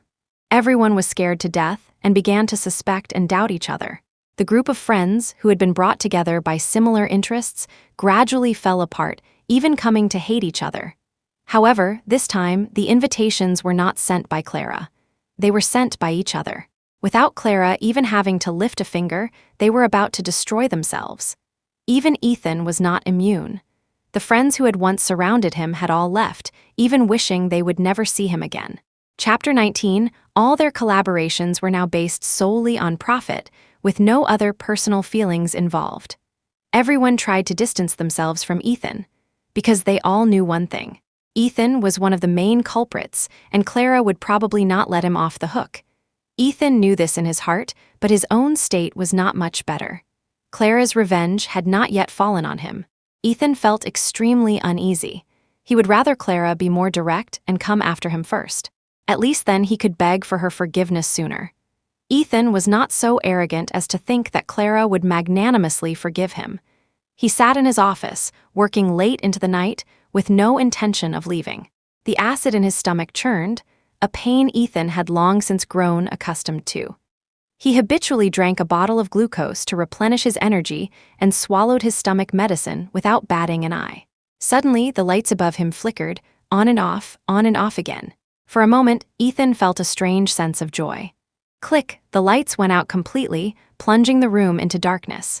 Clara walked steadily towards Ethan. She was here to take his life. Jasmine was in prison. Ethan, the other main culprit, should go down and join her mother. Clara's hands wrapped around Ethan's neck, using all her strength. Ethan could clearly feel the oxygen in his lungs thinning. A crazy red tinge appeared in the corner of his eyes. This pain did not make him beg for mercy. A wicked smile played on Ethan's lips. His large hand covered Clara's, and with almost no effort, he pulled her hands away. The physical strength difference between a man and a woman was a fact. Clara had not undergone any intensive training and was no match for Ethan. "Clary, you can't kill me like this." He pulled Clara into his arms, burying his nose in her neck, deeply inhaling her unique, faint scent. "I'm sorry, I love you." Ethan held Clara tightly, as if trying to merge her into his very bones. His voice was filled with longing and the reluctance of a long-awaited reunion. But Clara's heart felt nothing. "Huh?" She let out a cold laugh and slapped Ethan across the face. "What right do you have to say you love me? Mr. Blackwood, I'm not worthy of your love." Clara found it utterly absurd. She couldn't understand how Ethan could say such things. But she had long since understood one thing. In the eyes of people like Ethan, the lives of people like her meant nothing. "Clary, you can't be so cruel to me. I can atone for my mistakes." As he spoke, Ethan took Clara's hand and placed it on his chest, letting her feel his heartbeat. "You see, I'm telling the truth. I know I was wrong. Give me a chance to make it up to you, okay?" He looked at Clara with an almost pleading gaze. If it had been the old Clara, she would have probably happily agreed the moment Ethan lowered his head and said the first word. But the Clara of today would never forgive him. "Ha, make it up to me. With what?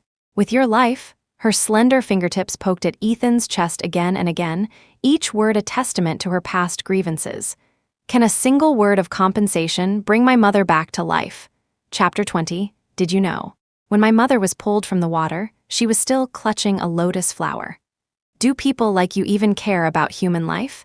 If I had accidentally killed your mother today and then told you I didn't mean it, would you forgive me? Would you let it go? When Clara said this, Ethan's face turned deathly pale. His arms around Clara loosened slightly. Honestly, if he were in her shoes, he would never forgive. Putting himself in her position, how could he expect her to forgive him? A human life stood between them, a debt of blood. "Clary, I'm sorry." The proud Mr. Blackwood lowered his head for the first time. "You can do whatever you want to me, but I have to stay by your side, to continue to be with you and take care of you." Hearing this, Clara found it utterly ridiculous. A life for a life was only fair. She didn't need Ethan's care. "Ethan Blackwood, I don't need you anymore. I don't love you anymore." Clara coldly pulled her fingers away. She couldn't kill him today, but she would never let him go. As soon as Clara finished speaking, the light in Ethan's eyes instantly dimmed. "Clara, you know I can't live without you." Then, a hint of madness crept into his sharp eyes.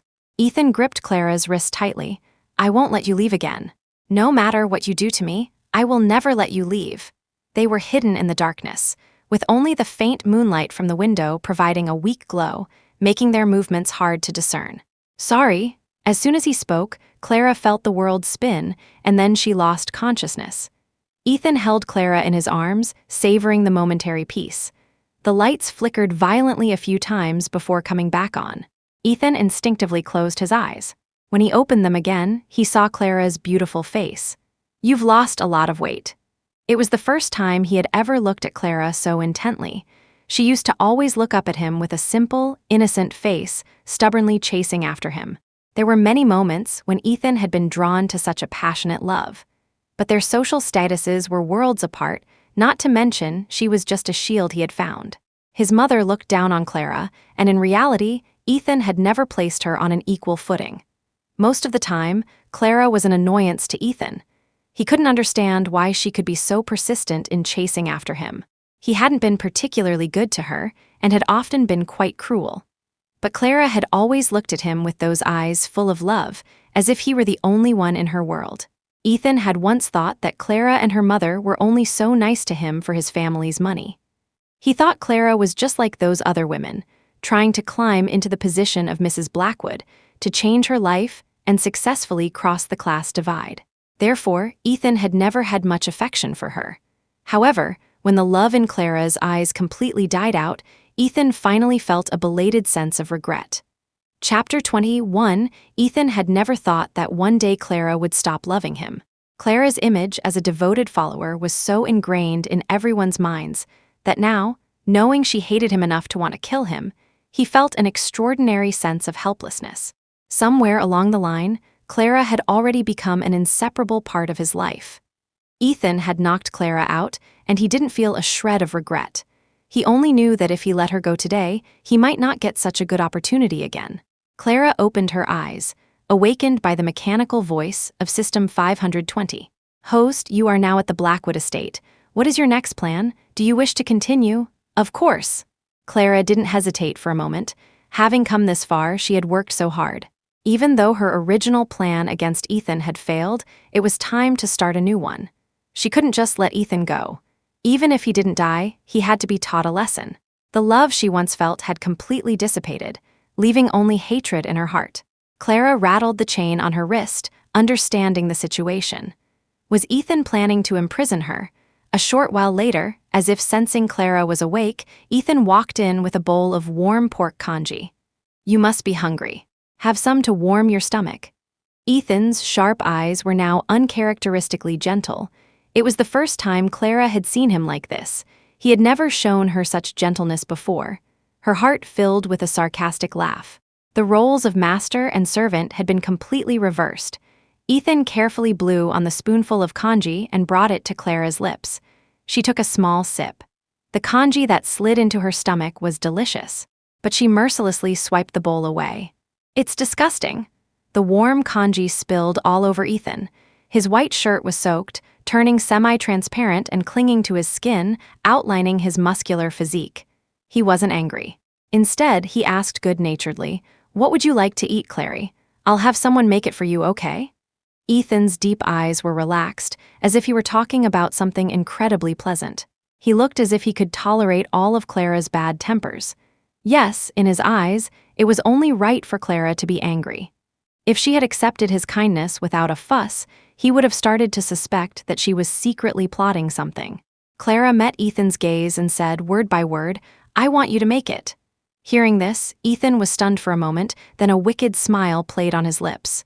"You want me to make it, Clary? Of course I can. Does this mean you're starting to forgive me?" He didn't get a response from Clara for a long time, but he wasn't angry. He obediently went to the kitchen. You have to understand, Ethan was the precious young master of the Blackwood family. Even his own mother had never made him cook. This was a first for Clara. Ethan didn't know how to cook. Even with a chef's guidance, he managed to turn the kitchen into a mess, cutting his hands several times and getting a few blisters from burns. Finally, a pot of pork and preserved egg congee was ready. Clara took a casual sip and then set it aside. Inedible. Ethan tried it himself. Indeed, the taste was strange, making one question their own sense of taste. He felt a little dejected and went back to the kitchen to try again. Chapter 22, after several attempts, ruining a few knives and burning a couple of pots, Ethan finally managed to make a pot of congee that was barely edible. He brought it to Clara, full of anticipation, but she didn't take a single sip. "Oh, you failed too many times. I'm not hungry anymore. It's almost noon, I don't want to eat this." Clara wanted to see just how long Ethan's patience would last. Their former roles were completely reversed. Now Ethan was the one chasing after Clara like a devoted follower. However, to Clara's surprise, Ethan wasn't angry at all. In fact, he even smiled. "All right, then let's have lunch." A variety of dishes were brought out. Ethan served Clara, but she didn't eat a single bite. "Ethan Blackwood, do you really love me?" she suddenly asked, catching Ethan off guard for a moment. "Of course," he heard himself say without hesitation. Hearing this, Clara let out a soft laugh and pushed her bowl away. "Ethan Blackwood, you don't love me, you just love yourself more." "Impossible, Clary, don't doubt my love for you. Be good, eat." Clara ignored Ethan's denial and continued, "You see, you don't even know what I like to eat. The dishes you served me are all your favorites. We've lived under the same roof for 10 years and been together for 3. You're the high and mighty Mr. Blackwood. Of course you don't have to care about my preferences. But you say you love me. How ridiculous. To love someone but not care about their likes and dislikes, not care about their thoughts. To keep them by your side when you need them, and to play with them and discard them like trash when you don't. Ethan Blackwood, your love is so cheap." When Clara said this, Ethan's face turned ugly. His eyes flickered for a long time. He mumbled for a moment before finally managing to say, "Clary, eat. Your health is important. I'll prove to you how much I love you." Clara nodded nonchalantly and then filled her stomach. "All right, I'll be waiting." She had no qualms about treating Ethan like a servant. The butler and the servants in the villa looked at her strangely. Some even secretly guessed that since the young master was treating Clara so well, she might actually become the next Mrs. Blackwood. Clara didn't care what others thought. Every day, Ethan would bring her a small bouquet of the most beautiful and fresh flowers from the garden, shower her with expensive gifts, and treat her as if she were the most precious person in the world. But he never loosened the restraints he had on her. "Clary, I have to go on a business trip tomorrow and can't be with you. I'm sorry." Ethan held Clara tightly, his voice full of disappointment. "Okay," Clara said calmly. She knew that person was coming. An unexpected guest arrived at Ethan's villa. "Miss Hughes, name your price. Leave my son's side," Mrs. Blackwood said condescendingly, a hint of disdain in her eyes. 3 years ago, when Ethan was being forced into an arranged marriage, he had started dating Clara to rebel against his parents. Because of this, Clara and her mother were disliked by Mrs. Blackwood and kicked out of the Blackwood home. Ethan then brought them to his own villa to work. Looking at the wealthy woman who looked almost exactly the same as she had 3 years ago, Clara's heart was filled with sarcasm. not a shred of humiliation. Chapter 23. Oh. And what can you offer me? A few $100 million, a few houses, or perhaps shares in the Blackwood Corporation?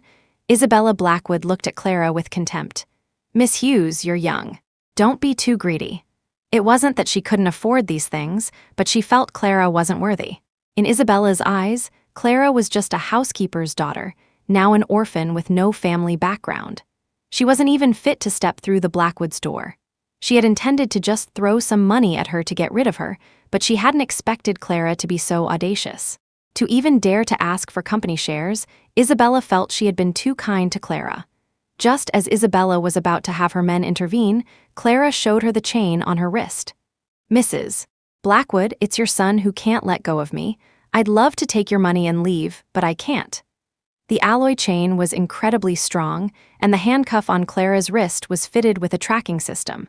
The key was one of a kind, and only Ethan had it. Of course, if Clara really wanted to escape, she could have asked the system for help.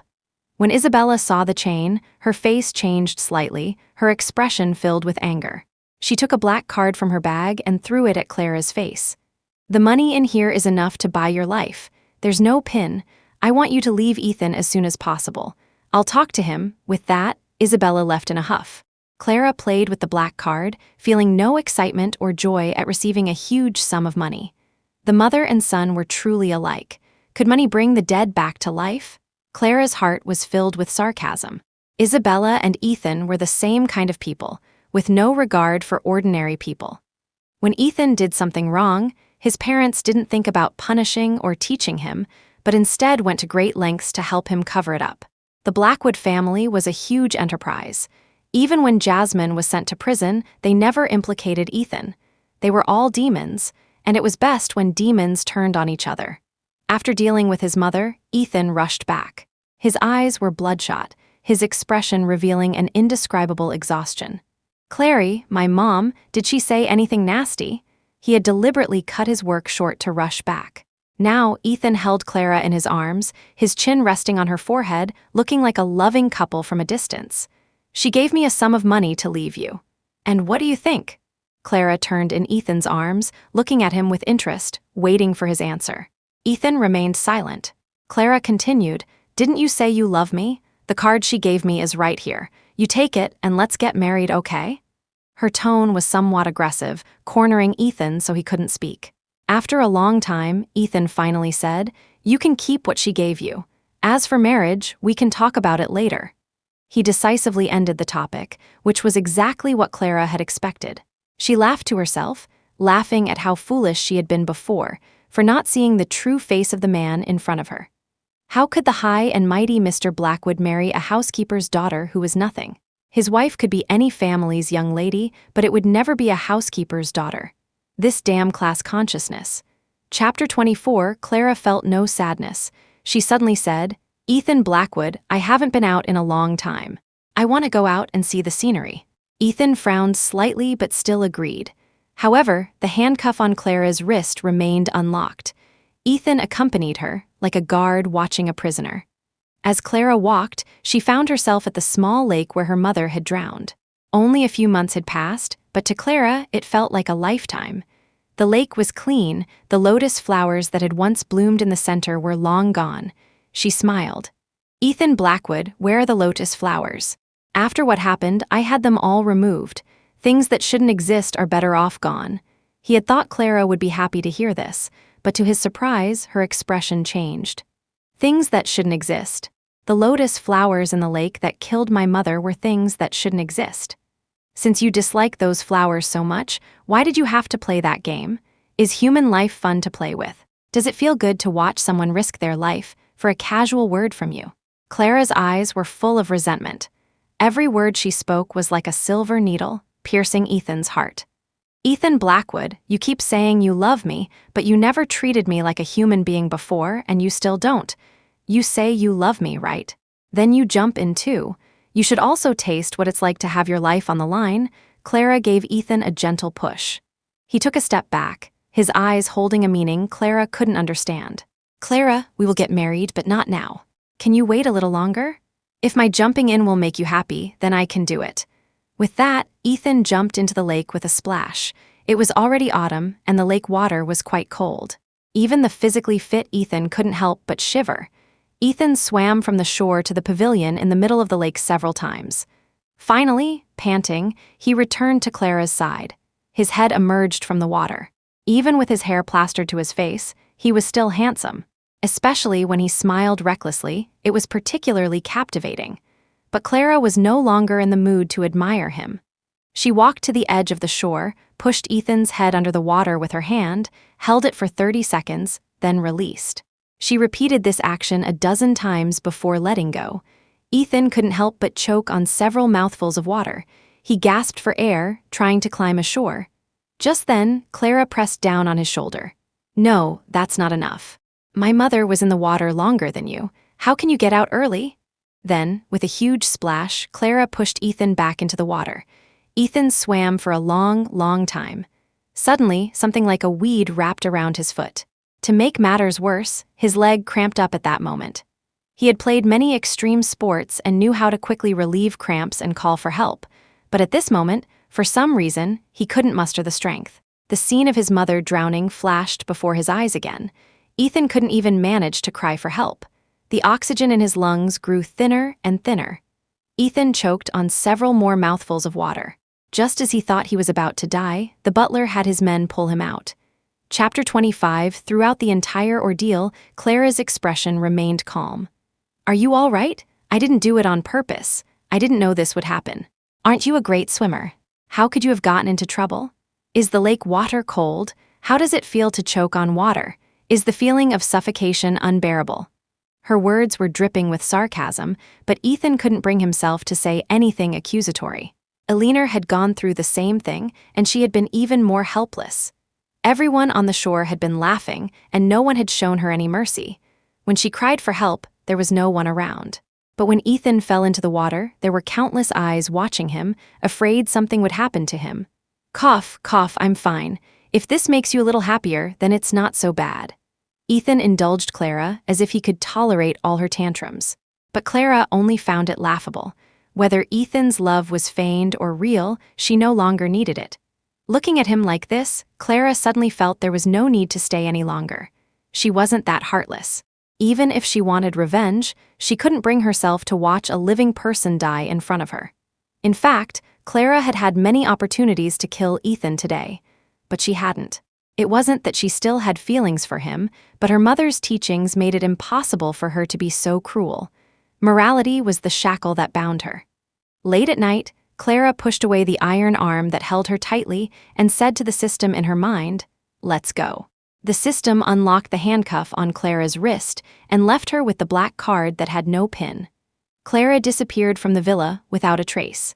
Neither the Blackwood surveillance cameras nor the servants could capture her departure. When Ethan woke up the next day and saw the empty space beside him, he nearly went insane. He couldn't believe that Clara had managed to escape under such circumstances. He had set up a foolproof net, and it should have been impossible for her to leave. Ethan saw a 2-word text message on his phone that Clara had sent in the middle of the night. "Save me." He immediately began to think. Who had the ability to take Clara away?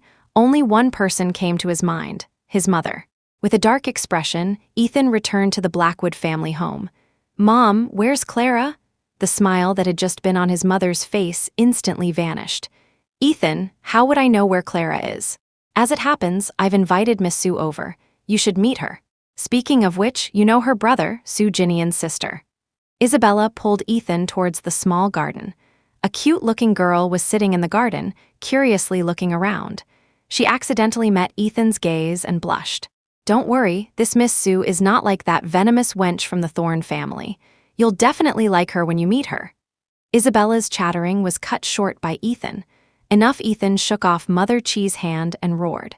"Mom, I have my own ideas. Please send Miss Sue away. Where have you hidden Clara?" The thought that Clara might be suffering in some unknown corner made it impossible for Ethan to think straight. In their time together, the cold Clara had become even more attractive than the obedient one from the past. She was like a soft candy wrapped in ice, her heart soft, yet she forced herself to appear strong. Chapter 26. Ethan had never been so desperate to keep Clara by his side. He had seen her obedient and submissive, and he had seen her strong and rebellious. These different sides of her had long since taken root in his heart.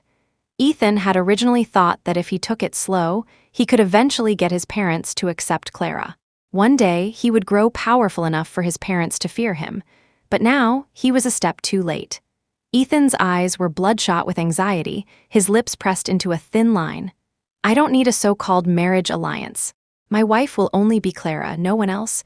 You don't need to set me up on any more dates." "Mom, if you don't tell me, I have my own ways of finding her." With that, he slammed the door and left. Isabella was so angry she nearly fainted. That menace Clara is an absolute menace. She couldn't believe Clara had outsmarted her. Clara had clearly told her she had left Ethan and would no longer entangle herself with him. But she had left this parting shot, she had successfully escaped, but she had thrown the Blackwood family into chaos. Clara had deliberately sent that distress message to Ethan, implicating his mother. With the system's help, Ethan couldn't easily find her. And by the time he realized her departure had nothing to do with his mother, their mother-son relationship would likely have already soured. Ethan had to manage his company's affairs while relentlessly investigating Clara's whereabouts, essentially doing the work of two people. The Blackwood family couldn't stand to see Ethan acting like a love-struck fool, working himself to the bone and willing to die for a woman. Isabella also grew to hate Clara completely. Under no circumstances would she ever allow Clara to marry into the family. If it weren't for Clara, her relationship with her son would still be good. Ethan couldn't accept Clara's disappearance. He felt as if he had returned to that earlier time, unable to find any trace of her, as if she had never existed. But the thin chain in his hand was a constant reminder that Clara had existed and that they had spent a wonderful time together. The more he couldn't find her, the more agitated Ethan became. He had already realized that Clara had left on her own, but he couldn't help but overthink. Before she left, she had asked if they could get married. Didn't that mean she had feelings for him? It must have been his answer that hurt her, and coupled with his mother's actions, it had made her give up completely. That's why she had decided to leave, right? Ethan stubbornly refused to believe that Clara no longer had feelings for him. He couldn't believe that Clara had come back to him just to play with him. "Ethan Blackwood, there's a limit to being willful. If you can't do this job, then give it up to someone who can," his father, Richard, said sternly. Recently, Ethan had been overly exhausted and, in a moment of carelessness, had signed the wrong document. The amount on the document had an extra zero, causing a huge loss for the Blackwood Corporation. Richard was extremely dissatisfied with Ethan. After a moment of silence, Richard slowly said, "You should get married too. Have an heir sooner rather than later, so we're not left without a successor." It was just one mistake from Ethan, but it was enough to make his father anxious. The lost money was a small matter, but the Blackwood Corporation could not be handed over to a man who was crazy about a woman. "I won't make a mistake next time. This was just an accident. My wife will only be Clara." Ethan left no room for negotiation. Chapter 27, in the past, he hadn't given Clara enough security, but that wouldn't happen again. Rebelling against his parents was something that, once started, would happen again. Richard's eyes were deep and thoughtful. He said nothing and left. After work, Ethan was about to drive back to his villa. However, just as he opened the car door, his vision went black and a sharp pain shot through the back of his head. He passed out. When he woke up, he found himself in an operating room. He was lying on a cold hospital bed, helpless. His hands and feet were bound. The chains were not like the ones that had held Clara. Even with all his strength, he couldn't break free. Just then, several doctors in white coats and masks walked in. Ignoring Ethan's struggles, they forcibly collected a sperm sample and left. Richard had specially chosen a girl with outstanding looks and intelligence to be a surrogate for Ethan's child via IVF. If she gave birth to a child, she would be rewarded with $500,000. Richard was not yet so old that he couldn't manage things. His mind was still clear, and he could still control the Blackwood family. As for Ethan, he had been abandoned. To Richard, the Blackwood family didn't need such a willful and reckless heir. Ethan no longer received the same treatment as before. Even his mother didn't give him a kind look. "Now you can go chase your Clara. The Blackwood family's affairs have nothing to do with you." Isabella couldn't tolerate Ethan's repeated defiance. She could only pretend she had never given birth to this son. The most the Blackwood family could do was ensure he stayed alive. If he had the ability to start over and achieve something, perhaps his father would reconsider. However, when Ethan learned the outcome, he wasn't overly disappointed. The Blackwood family's legacy was like a shackle. He had enjoyed everything the family had given him, but it had also crushed him. Now, he finally had the freedom to pursue Clara. When Clara learned about what had happened to Ethan, she was a little shocked. She hadn't expected the Blackwood family to be so decisive. She had thought there would be a lot more drama before things settled down. After partially detaching from the Blackwood family, Ethan's life was not as easy as he had imagined. His treatment had worsened considerably. His stock dividends were not reduced, but other sources of income had dwindled. The Blackwood family's regard for him had also diminished. Ethan started a new business, but without the support of his family, it was a difficult journey. He was an excellent leader of a large corporation, but not a good owner of a small company. A newly established company could not operate like the Blackwood Corporation, with every part working in perfect harmony and with excellent, responsible employees. The new employees he hired were a mixed bag, and Ethan's leadership direction was also problematic. It wasn't until he lost several deals that Ethan belatedly realized that his old methods were not suitable for his current company. Starting a business was a difficult endeavor. Ethan poured almost all his energy into his business, and for a time, he didn't even think about Clara. However, the reason he was starting a business was to provide a better life for Clara in the future. After interacting more with people at the grassroots level, Ethan also came to understand the hardships of ordinary people. He wanted to tell Clara that he was no longer the arrogant Mr. Blackwood of the past, that he had deeply realized his mistakes. But no matter how hard he searched, he could never find any trace of Clara. Chapter 28, Host Clara, it has been detected that your inner hatred value has dropped significantly and returned to a normal range. The system has collected enough energy. Do you wish to disengage from the system? When the mechanical voice of System 520 sounded, Clara was traveling in the south.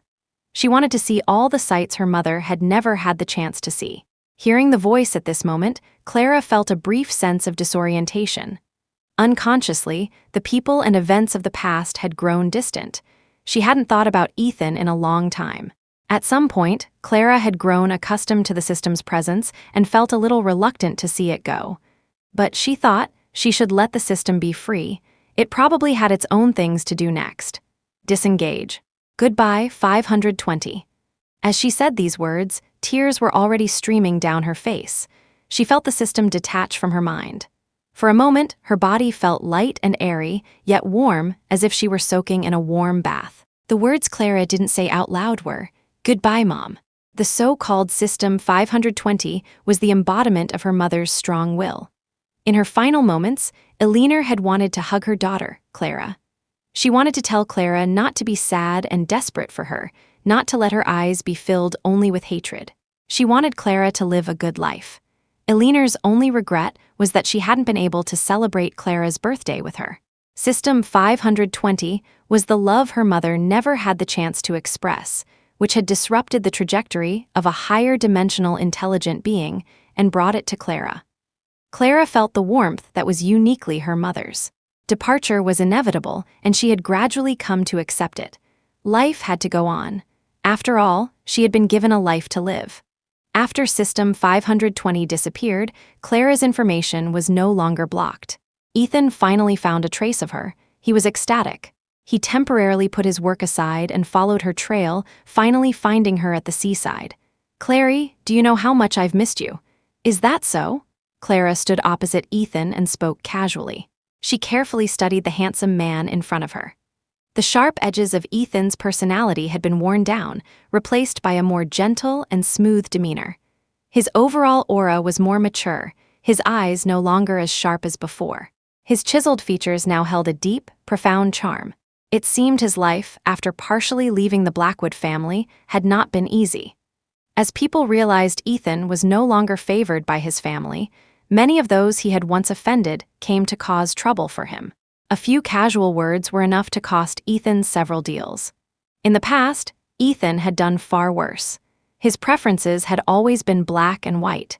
If he disliked someone, he would use various means to make that person disappear from his sight. And his old friends would follow his lead, bullying those he disliked. After being suppressed by several families, that person and their family would basically be on their last legs, no longer a threat. And naturally, they would no longer appear before Ethan. In the past, Ethan was the sole heir to the Blackwood family, the center of everyone's attention. But now, the Blackwood family had several more children, each with their own talents, registered under his mother's name as his younger siblings. His parents' attention was focused on the younger children and the company, and they had forgotten about their rebellious eldest son.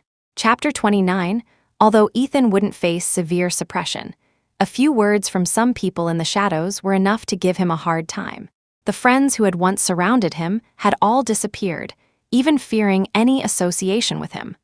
They no longer dared to play around recklessly, afraid they would be the next Ethan. After all, if a family like the Blackwoods could be so ruthless as to cut off a limb and cultivate new heirs, what about them? They were afraid their own parents would follow suit. After all, their families couldn't compare to the Blackwoods. Ethan tentatively reached out to hug Clara, but to his surprise, she unhesitatingly dodged. His expression turned awkward for a moment, then quickly returned to normal. "Clary, I can marry you now. Marry me, please." With trembling hands, Ethan took out the ring box he had prepared for so long from his breast pocket. He got down on one knee, opened the box, and revealed a pair of rings. They weren't particularly expensive, but he had designed them himself. He looked at Clara with anticipation, hoping she would say that one word. Yes. No. Just as the word yes formed in Ethan's mind, Clara decisively spoke. She closed the ring box and tucked it back into his breast pocket. "Ethan Blackwood, we can never go back. From the moment my mother died because of you, it was impossible for us to be together." With that, Clara turned to leave. She had her own life to live, but it wouldn't include Ethan. "But you still have feelings for me, don't you?" Ethan quickly shouted, gripping her hand tightly, refusing to let go. He was afraid that if he let go this time, he didn't know how long it would be before he saw her again. That kind of hopeless waiting was too painful.